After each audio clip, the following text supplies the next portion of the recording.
ഞങ്ങൾ തമ്മിൽ പരിചയപ്പെട്ട അന്ന് മുതൽ എനിക്ക് തോന്നുന്നു സലീമേട്ട നമ്മൾ മാസത്തിൽ ഒരു 2 തവണയെങ്കിലും വിളിക്കാറുണ്ട്. സലീമേട്ടൻ എന്നെ ഓർത്ത് വിളിക്കും, ഞാനും വിളിക്കാറുണ്ട്. പിന്നെ ഇപ്പോൾ യമണ്ടൻ്റെ ഒക്കെ സെറ്റിൽ അസിസ്റ്റന്റ് ഡയറക്ടേഴ്സൊക്കെ വന്ന് സലീമേട്ടനെ ഷോട്ടിന് വിളിക്കും. അപ്പോൾ അവരോടൊക്കെ പറഞ്ഞ് ഇങ്ങനെ ഓടിച്ചു കളയും അസിസ്റ്റന്റ് ഡയറക്ടറിനെ. അപ്പോൾ അവർ വന്നിട്ട് ചേട്ടാ വന്നില്ല കേട്ടോ ഒന്ന് വിളിക്കുന്നു പറയുമ്പോൾ എന്നെ കാണുമ്പോൾ എന്താണോ ഒന്ന് വരോ എന്ന് പറഞ്ഞ് കിണിങ്ങിക്കൊണ്ട് വരികയും ചെയ്യും. അങ്ങനെ ഒരു സ്നേഹം പണ്ട് തുടങ്ങി സലീമേട്ടനുണ്ട്. എന്താണ് ശരിക്കും സലീമേട്ടൻ? അത് അങ്ങനെ അത് ജന്മം കൊണ്ട് കായ് പോകണ അങ്ങനെ അത് ഓരോ ചില ആളുകളോടുള്ള അല്ലേ. അപ്പോൾ നമ്മൾ കൃത്യമായിട്ട് ഉണ്ടാക്കുന്നതല്ല അത്. അപ്പോൾ നിന്നെ വിളിച്ചു കഴിഞ്ഞാൽ എനിക്ക് എന്തോ നോട്ട് കെട്ടുകളൊന്നും കിട്ടാൻ പോകില്ല. അല്ല ഞാൻ പറയുന്നത് ഇപ്പൊ നാദിർഷ ഉണ്ട്, നാദിർഷ അനിയനുണ്ട് സമത്. ഈ സമതിനെ എപ്പോഴും വിളിക്കും, നാദിർഷനെ വിളിക്കാറില്ല ഞാൻ. വിളിക്കാറുണ്ട്, എനിക്കറിയാം, പറയാറുണ്ട്. ഞാൻ വിളിക്കാറില്ല, നാദിർഷനെ ഞാൻ വിളിക്കാറില്ല. എല്ലാ അത്യാവശ്യത്തിന് വിളിച്ച് തമാശയൊക്കെ പറയാൻ വിളിക്കണം ഞാൻ സമതിനെ വിളിക്കണം. അതെ അതെ, നമ്മള് ബുദ്ധിപരമായ തർക്കങ്ങൾ ഉണ്ടാക്കിയിട്ടുണ്ടോ നിങ്ങൾ? കാരണം ഈ സ്ക്രിപ്റ്റിൽ ഇരിക്കുന്നവരാണല്ലോ എപ്പോഴെങ്കിലും? ഒരിക്കലും ഉണ്ടാക്കിയിട്ടില്ല. സലീമേട്ടൻ ഒരു സജഷൻ പറയുന്നുണ്ടെങ്കിൽ അത് യുക്തിപരമായിരിക്കും, ഔചിത്യപരമായിരിക്കും. ഒരിക്കലും ലൂസ് ടോക്ക് ഉണ്ടാവാറില്ല, ലൂസായിട്ടുള്ള ഒരു സജഷൻ പറയാറില്ല. അത് സത്യമാണ്. ഞാൻ വെറുതെ നമ്മുടെ സിനിമയിൽ നമ്മ പറയുന്നത് കാര്യമായിരിക്കണം. കാരണം നമ്മളിപ്പോ ഫ്രഷ് ആയിട്ടൊക്കെ ചെന്ന് കയറിക്കൊണ്ട് ഇതെല്ലാം കൂടി എടുത്ത് നിൽക്കാൻ കയറുന്നത്. കാരണം ഇവരെന്ന് വെച്ചാൽ സ്ക്രിപ്റ്റാണ്, അറിയാം. അപ്പൊ അവര് പറയുന്ന കാര്യമില്ല. അപ്പൊ നമ്മൾ വിവരക്കേട് പറയാതിരിക്കാന്നുള്ള ഏറ്റവും വലുത്. വിവരം പറയുന്നത് ഇതിനൊക്കെ നല്ല വിവരക്കേട് പറയാതിരുന്ന് രക്ഷപ്പെടുക എന്നുള്ളതാണ്.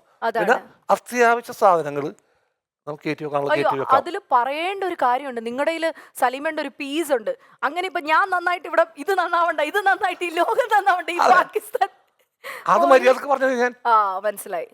ഇപ്പൊ എന്തായാലും ബിബിൻ ഇരിക്കുന്നോണ്ട് ഒരു സുഹൃത്തിനെ ഞാൻ ഇപ്പൊ പെട്ടെന്ന് വീഡിയോ കോളിൽ കൊണ്ടുവരാൻ പോവാണ്. സലീമേണ്ട ഒരു ചോദ്യം ചോദിക്കാനും ഉണ്ട് ആൾക്ക്. ഓക്കെ, വരട്ടെ ബിബിന്റെ.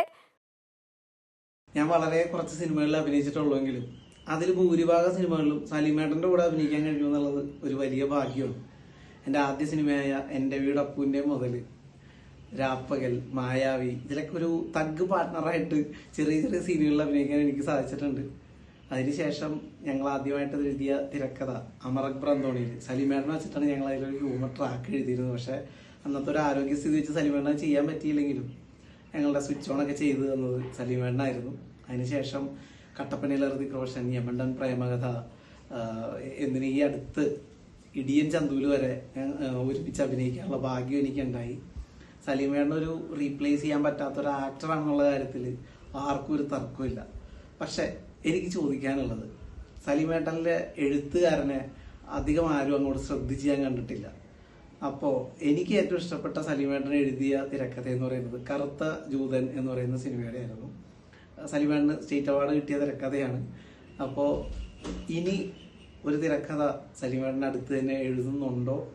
ഉണ്ടെങ്കിൽ പഴയ തഗ് പാർട്ട്ണറായ എന്നെ അതിൽ ഉൾപ്പെടുത്തുമോ എന്നൊക്കെയാണ് എനിക്ക് കൊല്ലാനുള്ള പരിപാടി തന്നെ.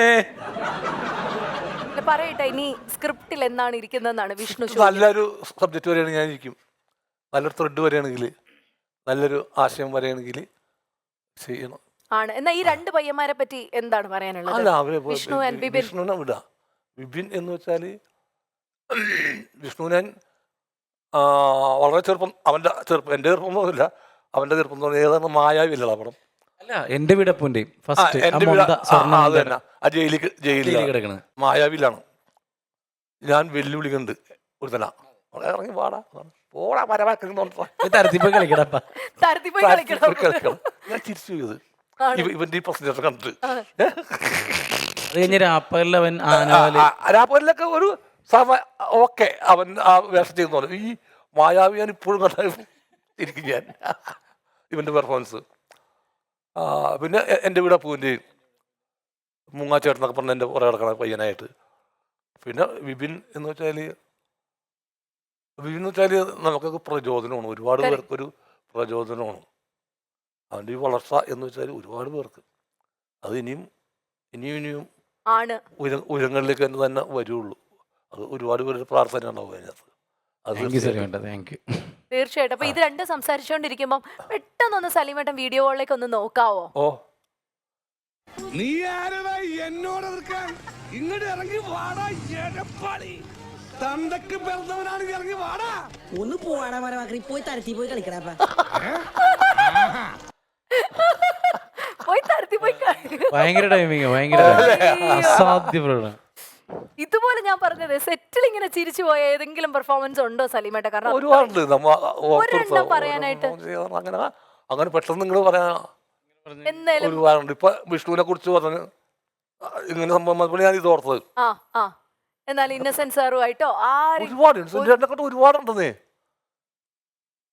സെന്റേറ്റിനെക്കാട്ട് ഒരുപാട് ഈ ഏറ്റവും കൂടുതലേ നമ്മൾ എഴുതുന്ന സമയത്ത് ഗുണം കിട്ടുന്ന ഒരു കാര്യം എന്ന് വെച്ചാൽ, സലീമേട്ടൻ സത്യം പറയാലോ, ഒരു ക്യാരക്ടർ ഇപ്പൊ സലീമേട്ടനെ കണ്ടിട്ട് നമ്മൾ എഴുതുകയാണെങ്കിൽ അത് വളരെ എളുപ്പത്തിൽ നമുക്കത് റെൻഡർ ചെയ്യാൻ പറ്റും. അത് എവിടെയാണോ കുറിക്ക് കൊള്ളേണ്ടത് അത് കൊള്ളുകയും ചെയ്യും. അതൊരു വലിയ അല്ല, അതങ്ങനെയാണ്. എന്നാലും വിപിൻ, ഞാൻ പറഞ്ഞു നമ്മുടെ ഉള്ളിലൊക്കെ ഒരു ആരാധകനുണ്ട് സലീമേട്ടനോട്. ഈ കോമിക് റോൾസ് അത്രയും ചെയ്തിട്ടുണ്ട് മലയാളത്തിൽ. ഏറ്റവും വേഴ്സറ്റൈൽ കൊമേഡിയൻ കൂടിയാണ്. ഏറ്റവും വിപിന് ഭയങ്കരമായിട്ട് ഇഷ്ടപ്പെട്ട ഒരു കുറേ ഉണ്ടെന്നറിയാം, എന്നാൽ ഒരെണ്ണം പറയാൻ പറഞ്ഞ ഏതെടുത്ത് പറയും? എക്സ്ട്രാ ഓർഡിനറി എന്ന് പറയുന്നത് മായാവിയിലെ സ്രാങ്ക് തന്നെയാണ്. അതായത് നമ്മൾക്ക് ബഹുമാനം, അതായത് നമ്മൾ തിയേറ്ററിൽ നിൽക്കുമ്പോൾ ദൈവമേ അവിടെ നിന്ന് പൊളിക്കുകയാണല്ലോ എന്ന് പറയില്ലേ, നിന്ന് പൊളിച്ചിട്ട് എന്താ പരിപാടി എന്ന് തോന്നുന്ന പ്രകടനം അതാണ്. പിന്നെ ചെറിയ സീനാണെങ്കിലും നരനില്ലേ, നരൻ എന്ന് പറഞ്ഞ സിനിമയില് എന്താണെന്നറിയില്ല, എനിക്ക് ഭയങ്കര ഇഷ്ടം. എന്നിട്ട് മറ്റേ വഞ്ചിയിൽ തിരിച്ചു പോവാണ്. അതായത് ലാലേട്ടനെ തല്ലാനുള്ള കൊട്ടേഷൻ ലാലേട്ടൻ്റെ കയ്യിൽ നിന്ന് കാശ് വാങ്ങിയിട്ട് ഇവർ തല്ലി നടപടി ആവാണ്ട് തിരിച്ചു പോവാണ്. തിരിച്ചു പോകുമ്പോൾ ചേട്ടനൊരു പേടിയുണ്ട് വഞ്ചി മുങ്ങുമെന്ന്. അപ്പൊ പൈസ തന്നെയുണ്ട്. അപ്പൊ ചേട്ടൻ പറഞ്ഞേ ചില്ലറയാണെങ്കിൽ നല്ല, അത് ചില്ലറയാണെങ്കിൽ നല്ല ഉദ്ദേശിച്ചത്, നോട്ടാണെങ്കിൽ നനഞ്ഞു പോവല്ലോ. അതാണ് കുഞ്ഞു സാധന, പക്ഷെ അത് എന്ത് രസമുള്ള. നാഷണൽ അവാർഡൊക്കെ നേടി നിൽക്കുന്ന ഒരാൾ കൂടിയാണ് സലീമേട്ടനോട്. ഈ മൊമെന്റിൽ ബിബിനോട് ഒരു കാര്യം റിക്വസ്റ്റ് ചെയ്യാൻ പറഞ്ഞ എന്ത് റിക്വസ്റ്റ് ചെയ്യും? വീണ്ടും വളരെ ശക്തമായിട്ട് തിരിച്ച് സിനിമയിൽ സജീവമായിട്ട് വീണ്ടും സിനിമകൾ ചെയ്യണം എന്നുള്ളത് തന്നെ. കാരണം ഞങ്ങൾക്ക് എന്തൊരു എളുപ്പമാണെന്നോ അങ്ങനെയാണെങ്കിൽ ഉറപ്പായിട്ടും അത് എപ്പോഴും സലീമേട്ടനോട് വിളിക്കുമ്പോൾ നമ്മൾ പറഞ്ഞാണ്. പിന്നെ ലോകത്ത് എനിക്ക് തോന്നുന്നത് സലീമേട്ടൻ ദൈവം പറഞ്ഞാലും കേൾക്കാത്ത ആളാണ് സലീമേട്ടൻ്റെ ഒരു സ്വഭാവം വെച്ചിട്ട്. അപ്പൊ അതുകൊണ്ട് അതെല്ലാവർക്കും അറിയാം അല്ലേ സലീമേട്ടൻ? അങ്ങനെ പെട്ടെന്നൊന്നും പറഞ്ഞ ആരെങ്കിലും പറഞ്ഞ കേക്കോ സലീമേട്ടൻ? ചേച്ചിയോ? ഞാൻ പറഞ്ഞു കേൾക്കണില്ല പിന്നെ അതാണ് ഓക്കെ, അതാണ് എനിക്ക് ശരിക്കും ഇങ്ങനെയൊക്കെ നടക്കാൻ ഇഷ്ടം.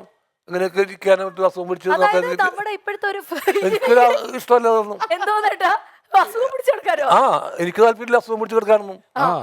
അതാണ് ചെയ്തോണ്ടിരിക്കണത്, മനസ്സിലായില്ലേ? ഇല്ല, എനിക്ക് അസുഖം പിടിച്ച് വീട്ടിലിരിക്കാനൊന്നും ഒരു താല്പര്യമില്ല. സിനിമ അഭിനയിക്കാൻ തന്നെയാണ്. അതെ, പക്ഷെ ചെയ്തോണ്ടിരിക്കണ മറ്റതാണ്. ഏത് അസുഖം പിടിച്ച് കിടക്കല്.